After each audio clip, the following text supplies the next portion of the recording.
Hi students, Mrs. Sims here. Today's video lesson is going to be on multiplying and dividing decimals. Yesterday we did adding and subtracting in your packet. Today we're going to look at multiplying and dividing. So everybody should have their fraction review packet out. We are on the page that says, on the front it says what you learned before, and it's got fractions, and then on the back it's got these decimal examples. We did the adding and subtracting decimals examples yesterday, so today we're going to focus on multiplying and dividing.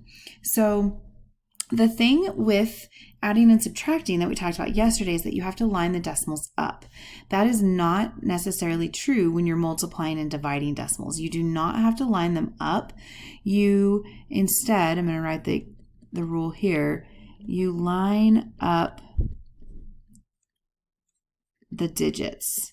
So, like on this one, 7.2 and 3.6. Now those decimals happen to line up, but the thing I was really lining up was the 2 and the 6, the last number in each. So that's what I'm worried about right now, is that the last digits line up. And then because this is multiplication, I'm going to totally ignore the decimals for now, and I'm just going to multiply like normal, like this was 72 times 36. So 6 times 2 makes 12, and I bring the 1 up there. 6 times 7 is 42, plus the 1 is 43. Then because I'm moving on to the next place value, I'm going to add a 0 to kind of add that place value, and then I start with 3. 3 gets multiplied by 2, which is 6, and 3 gets multiplied by 7, which is 21. Then I take those and I add them up. 2, 9, 5, 2. So does anyone remember, now that I've got my answer, I know the digits are 2592, but I do have to have a decimal point in there. Does anybody remember where that decimal point goes? Okay, how I know where that decimal point goes is I look at the problem. In the problem, there is 2 numbers after a decimal point. 2 numbers after the decimal point. So if there are 2 digits after a decimal point in the problem, there needs to be 2 digits in the decimal point after the decimal point in the answer. So 1, 2. So it has to go right there. So my solution is 25.92, or 25 and 92 hundredths. So again, we line up the digits on the far right. I'll put on the right. And then I just multiply like normal, ignoring the decimal points until the very end. And at the very end, because there were 2 digits after decimals in the problem, there has to be 2 digits after the decimal point in the answer. So you go down to number, this should say 3, but go down to this problem right here, 8.3 times 2.4. Pause the video and try that one.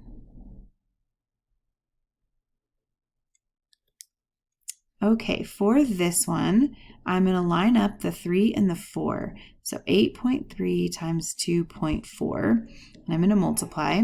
I'm going to totally ignore the decimal points at first. I'm just going to multiply like normal.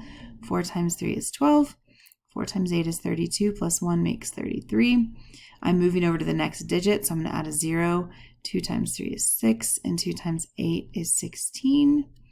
And I add those. 2, 9, 9, 1, and then I go back to my problem, and there was 2 numbers after the decimal points in the problem, so there needs to be 2 numbers after a decimal point in my answer. So my answer is 19 and 92 hundredths.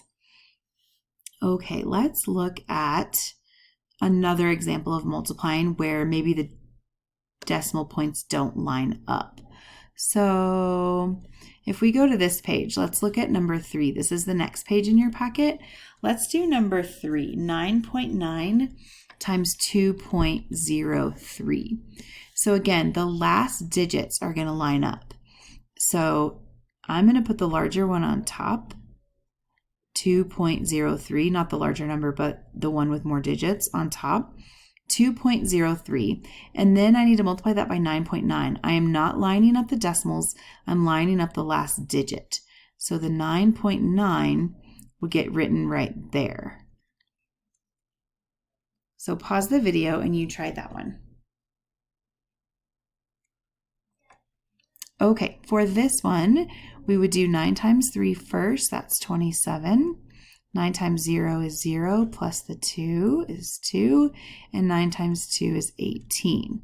Then I'm going to add a 0 because I'm moving over a place value, and then it's going to be the same because it's a 9 again, but 9 times 3 is 7, 9 times 0 is 0, plus the 2, and 9 times 2 is 18. I would then add these, 7, 9, 10, carry the 1, another 10, carry the 1, 2. So I know the digits of the answer are 20097, but now I have to figure out where the decimal point goes. So I look back to my problem. There was 1, 2, 3 numbers in the problem that are after the decimal points.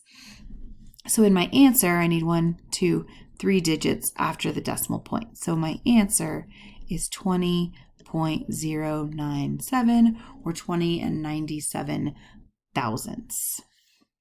Okay, let's go back to the examples for dividing. Now, this is definitely tricky. I know long division can be difficult. We're going to do this by hand, but I will say that at times you can use a calculator on these. But I do want to show you how to do it by hand.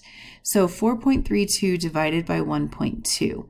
So first of all, remember that when you're dividing, the number that's first goes inside the box. So 4.32 goes inside, and the 1.2 goes outside because it's what's being divided into 4.32. So for this one, I need to get the decimal points out of the way to start. So I look at this number and there's a decimal point here. I want to move it over so that it's at the end of my number. But if I move that one over 1, I have to take this one and move it over 1. And then it comes straight up to right there. So that's how you deal with the decimal point when you're dividing. You set up the division like normal, but then you move this decimal point over, and however many places you move this one over, that's how many places you move this one over, and then that decimal point comes straight up. And then you just divide like normal. So 12 goes into 43 3 times, because 3 times 12 is 36. When you find the remainder of that, there are 7 left over, and then you bring down the 2, and so you would ask yourself, how many times does 12 go into 72? And that is 6. 6 goes into 7, or 6 times 12 is 72, so you have no remainder, so your division is done.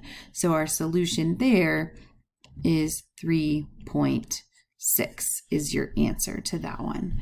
So what I want you to do is try number 4 down here. Now remember how to set this up. The first number goes inside, so 9.72, and then the 3.6 goes right here. And then you have to move that decimal. So go ahead and pause the video and solve that one. Okay, so if I'm solving this one, I'm going to move this decimal point 1 place. If I move that one 1 place, I'm going to move this one 1 place.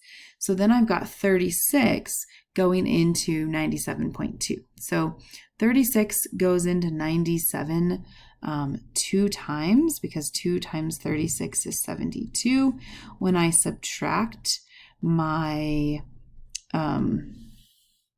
remainder, is 25, and then I bring down the 2. So now I'm asking myself, how many times does 36 go into 252? So my decimal point goes right there, straight up. So I might have to count this. I don't know, 36, 72, double that would be 144. 8 would be 288, so that feels too big. So it feels like 7 might be right. So 7 times 6 is 42. Get out of the 7 times 6 is 42. 7 times 3 is 21, plus the 4 is 25. And that is exactly it, and there is no remainder, so the answer is 2.7. So for your practice for today, you've got what you worked on yesterday. You did addition and subtraction on here yesterday. Try some of the multiplication and division now. And then you also have on the back of the one with the little cat thing on here, the multiplying decimals and dividing decimals review. So you can go through and do those. I would like you to try the multiplication by hand, try the division, do the best you can, especially if some of the numbers are smaller, it'll be easier.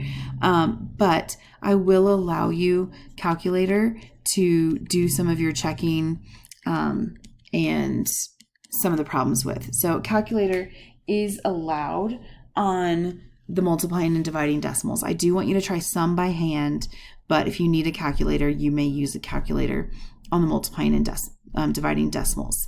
When you're done with that, there is a maze. One side is fractions, the other side is decimals. It should all be reviewed at this point because we reviewed all of the operations for fractions and all the operations for decimals.